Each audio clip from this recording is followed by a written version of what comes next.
अस्सलाम वालेकुम। वालेकुम सलाम। भाई आपका नाम? अब्दुल अहद। अब्दुल अहद अहद। अब्दुल राहत भाई, आप यहाँ क्या करने हैं? सर मैं भी ये जो सैलाब का वाक़या है इस बारे में मैं भी देखने के लिए आया था कि क्या सूरत हाल है, क्या यानी कि मसला मसाइल है। तो अब तो पानी यानी कि बहुत ज़्यादा कम हो गया, पहले पानी बहुत ज़्यादा था। अब क्या फ़ायदा है यहाँ पर सिक्योरिटी खड़ी करने का जब कई लोगों के घरों के अंदर पानी घुस गया है। ये तो हमारी जो वज़ीर आज़म है या वज़ीर आला है, इनको पहले सोचना चाहिए था ना कि अपने मुल्क की पहले सेफ्टी करके रखें। ये सारे जो बंदोबस्त, ये जो सारे प्रोटोकॉल होते हैं, ये पहले किए जाते हैं। ये उस वक्त नहीं किए जाते कि जिस वक्त दुश्मन हमारे ऊपर टूट पड़े। जगह जगह पे टूल टैक्स बना रहे हैं, जगह जगह पे ये सरकारी इदारे बना रहे हैं। ये हमारा आवाम का पैसा ऐसे ज़ाया कर रहे हैं। खुद ये पाकिस्तान का सारा पैसा बाहर के मुल्क भेज रहे हैं। ठीक है, अगर हमारे पाकिस्तान के ऊपर कोई मसला मसाइल आता है, खुद तो इन्होंने बाहर के मुल्क जाकर बैठ जाना। और हम गरीब जो एक वक्त की रोटी नहीं पूरी कर सकते, किसी के बच्चे अंदर जा रहे हैं, किसी की कोली जा रही है, किसी के घरों में पानी घुसा हुआ है।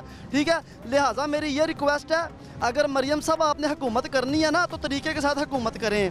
ऐसे हुकूमत नहीं होती है। कई लोगों का इतना ज़्यादा नुकसान हो गया, कईयों का बाप नहीं मिल रहा, कईयों की बेटी नहीं मिल रही। ठीक है, ये सब आपकी वजह से, क्योंकि आप वज़ीर आज़म हैं। आपको डैम बनाना चाहिए था, आपने इतनी देर हो गई है। जिस वक्त आपने जलसा किया गुजरांवाले में, उस टाइम इमरान खान वज़ीर आज़म था। उस टाइम तो आप कह रही थी कि आपका नवाज शरीफ आपको ऐसे छोड़ के गया था। क्या तुमने क्या किया यहाँ पर आकर? तुमने हमारा उससे भी ज़्यादा बेड़ा गर्क कर दिया। तुमने हमें उससे भी ज़्यादा कर्जे के नीचे कर दी है। आज एक गरीब के घर में एक टाइम की रोटी पकती है। राहिल भाई, आप जो बात कर रहे हैं हुकूमत को इकदाम करने चाहिए। दुनिया में जब भी कोई नाकानी आफत आती है ना, तो हुकूमत उसके बाद इकदाम करती है। जो डिज़ास्टर है उसके बाद ही इकदाम होते हैं। आपको कैसे पता लग सकता है कि पहले सैलाब आने वाला है, बारिशें ज़्यादा होने वाली हैं? हुकूमत बाद में क्या करेगी? जिस टाइम बंदा मर गया, बंदा तो मर गया, हुकूमत क्या बाद में कफन लेके आएगी ऊपर डालने के लिए? ये हुकूमत को पहले सोचना चाहिए।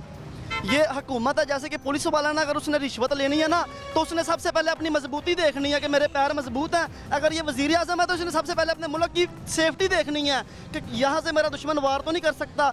अगर मोदी ने जंग रखवाई तरले की है, ये उसकी सियासत थी कि उसने पानी छोड़ दिया, हमारा कई ज़्यादा नुकसान किया। अगर मेरे बस में हो ना, मुझे हमारी फ़ौज या हमें आर्डर दे तो मैं खुद को बम बांध के इंडिया के ऊपर टूट पड़ूँ जितना उन्हें हमारा नुकसान किया है। और हम डरते नहीं हैं मोदी शुदी से और ना ही इंडिया वालों से। ठीक है ना, हम मुसलमान हैं। एक बार छोड़ के 50 बार ये पानी भेजे, हमारे 100 बच्चे भी कुर्बान है इस्लाम के ऊपर। हाँ, आप ठीक कह रहे हैं, लेकिन आपको नहीं लगता जो रावी के अंदर लोगों ने घर बनाए हुए थे वो भी नाजायज़ थे? ज़्यादा तो नुकसान उन लोगों को है जिन्होंने रावी के पार्ट के अंदर घर बनाए थे। सर एक गरीब जो सारी दिहाड़ी में 1000 रुपये की दिहाड़ी करके लाता है, 200 रुपये के उसके बच्चों के पैम्पर हैं, 300 रुपये का घी, टमाटर की वगैरह, वो क्या जगह लेगा और वो क्या रेंट देगा? सर जो फिर उन्होंने क्या करना है, उन्होंने ये जो आम जगह पड़ी है उन्होंने यहाँ पर ही घर बनाने हैं ना। हुकूमत ने भी तो आधे से ज़्यादा जो सरकारी जगह है, देखिए ना, अब कई लोगों का जो अमीर है, इन्होंने दरिया की जगह के ऊपर सोसाइटियाँ बनाई हुई हैं। इनको कोई पूछने वाला नहीं है। गरीब की बात के ऊपर इशू आ रहा है और अमीर की बात के ऊपर कोई इशू नहीं है। अमीर को कोई पूछने वाला नहीं है। राहिल भाई, आपको पता है कि मरीम नवाज़ की जाने से कहा गया है कि जिन लोगों ने गैर कानूनी घर बनाए थे उनको कुछ नहीं मिलेगा, लेकिन जिन लोगों के घर कानूनी थे उनका तमाम अजाला किया जाएगा। क्या फ़ायदा उस किया जाने का?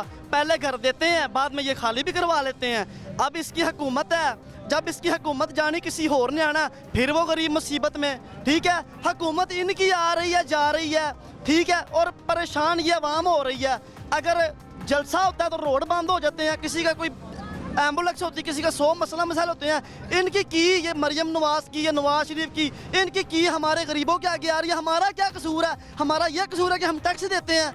हमारा यह कसूर है कि हम पेट्रोल इतना महंगा, हम आटा इतना महंगा लेते हैं। ये जो हुकूमत है ना, ये हमारे पैसों से है, आवाम के पैसों से है। ठीक है ना, ये आवाम का पैसा है। ये कभी कोई इदारा निकाल रहे हैं, कभी कोई इदारा निकाल रहे हैं, पाकिस्तान के पैसे की बर्बादी कर रहे हैं। यही पैसा पाकिस्तान की सेफ्टी के ऊपर लगाए हैं।